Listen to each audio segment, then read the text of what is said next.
CM Revanth Reddy బృందం ఢిల్లీ టూర్లో బిజీగా గడుపుతోంది. బనకచెర్ల అంశంపై కేంద్రానికి తెలంగాణ సీఎం రేవంత్ రెడ్డి ఫిర్యాదు చేశారు. కేంద్ర జలశక్తి శాఖ మంత్రి సిఆర్ పాటిల్ను కలిసి బనకచెర్లను అడ్డుకోవాలని కోరారు. తెలంగాణ ప్రయోజనాలకు విరుద్ధంగా బనకచెర్ల ప్రాజెక్టు ప్రతిపాదన ఉందన్నారు. రాష్ట్ర పునర్విభజన చట్టం నిబంధనల్ని ఏపీ ఉల్లంఘిస్తోందన్నారు తెలంగాణ సీఎం.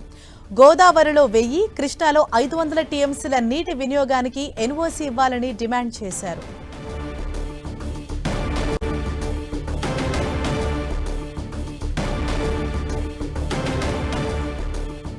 రైట్, ఇదే విషయంపై మరింత సమాచారం మా ప్రతినిధి గోపి మనకు అందిస్తారు. గోపి, ఏదైతే బనకచెర్ల విషయంలో ఇరు రాష్ట్రాల ముఖ్యమంత్రుల మధ్య ఏదైతే ఈ వాగ్వాదం జరుగుతోందో, ఇవాళ కేంద్ర జలశక్తి మంత్రిని కలిశారు కదా తెలంగాణ సీఎం. ఏ అంశాలను ఆయన ముందు ప్రస్తావించారు?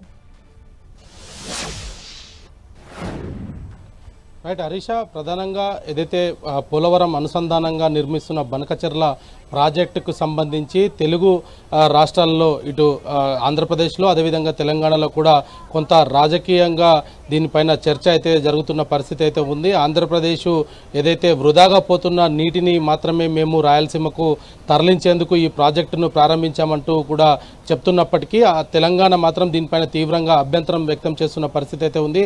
గోదావరి నదీ జలాలపైన కొత్త ప్రాజెక్టుల అనుమతికి సంబంధించి కూడా రాష్ట్ర విభజన చట్టం 2014లో ఏదైతే పొందుపరిచారో వాటన్నిటిని కూడా పరిగణనలోకి తీసుకోవాలంటూ కూడా ఆయన ఈరోజు కేంద్ర జలశక్తి మంత్రి సిఆర్ పాటిల్ని కోరడం జరిగింది. ప్రధానంగా కొన్ని అంశాలు చూస్తే కనుక జీడబ్ల్యూడీలో రాష్ట్ర పునర్విభజన చట్టం ఉల్లంఘనకు ఆంధ్రప్రదేశ్ పాల్పడుతుందంటే గోదావరిలో 1000, కృష్ణాల 500 టీఎంసీల జలాల వినియోగానికి బ్లాంకెట్ ఎన్ఓసి కూడా ఇవ్వాలంటూ కూడా కోరడం జరిగింది. పాలమూరు రంగారెడ్డి, సమ్మక్క సారక్క, తమ్మిడిహెట్ ప్రాజెక్టులకు కూడా కేంద్రం గత కొద్ది కాలంగా అనుమతులు ఇవ్వకుండా జాప్యం చేస్తుంది. వాటి నిర్మాణానికి సంబంధించిన కూడా అన్ని అనుమతులు వెంటనే ఇవ్వాలంటూ కూడా కేంద్ర జలశక్తి మంత్రిని కోరడం జరిగింది. అదేవిధంగా మూసీ పునర్జీవానికి సంబంధించి కూడా ఏదైతే గంగా అదేవిధంగా యమున నదులకు సంబంధించి ఏదైతే కేంద్ర ప్రభుత్వము వాటిని ప్రక్షాళన చేయడంలో భాగంగా ఏదైతే కార్యక్రమాలు చేపట్టిందో అదేవిధంగా మూసీ నది ప్రక్షాళనకు కూడా కేంద్రం చొరవ చూపాలంటూ కూడా కేంద్ర జలశక్తి మంత్రిని కోరడం జరిగింది. ఇచ్చంపల్లి నాగార్జున సాగర్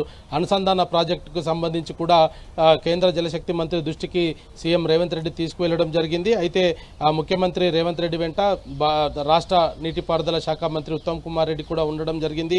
రాష్ట్ర ప్రయోజనాల విషయంలో ఎట్టి పరిస్థితుల్లో కూడా రాజీ పడడం అనేది కూడా ప్రధానంగా చెప్పడం జరిగింది. అయితే సిఆర్ పాటిల్ కూడా ఇటు ఇప్పటికే రెండు రాష్ట్రాల మధ్యలో ఉన్న ఈ వివాదాన్ని త్వరలోనే పరిష్కరించేందుకు ఇరు రాష్ట్రాల సీఎంలతోటి కూడా ఒక మీటింగ్ కూడా అరేంజ్ చేస్తామంటూ కూడా ఆయన చెప్పినట్టుగా కూడా ఉత్తమ్ కుమార్ రెడ్డి మీడియాకు చెప్పడం జరిగింది. అయితే ఇటు బనకచెర్ల ప్రాజెక్టుకు సంబంధించి గతంలో కూడా తెలంగాణ ఎటువంటి అభ్యంతరాలు తెలపలేదనేది కూడా ఆంధ్రప్రదేశ్ చెప్తున్నప్పటికీ మిగులు నీటి వివాదం దానిపైన మాకు ఎటువంటి అభ్యంతరం లేదు, కానీ పోలవరానికి అనుసంధానంగా నిర్మిస్తున్న ఈ ప్రాజెక్టు రానున్న రోజుల్లో తెలంగాణ వాటాలో ఉన్న నీటిని కూడా ఆంధ్రప్రదేశ్ వాడుకునే పరిస్థితి వస్తుంది కాబట్టి వీటిపైన అభ్యంతరాలను తెప్పాలి, ఖచ్చితంగా దీన్ని అడ్డుకోవాలంటూ కూడా కేంద్ర ప్రభుత్వానికి విన్నవించడం జరిగింది. ఈరోజు సిఆర్ పాటిల్తో పాటు మరో మంత్రిని కూడా కలవడం జరిగింది.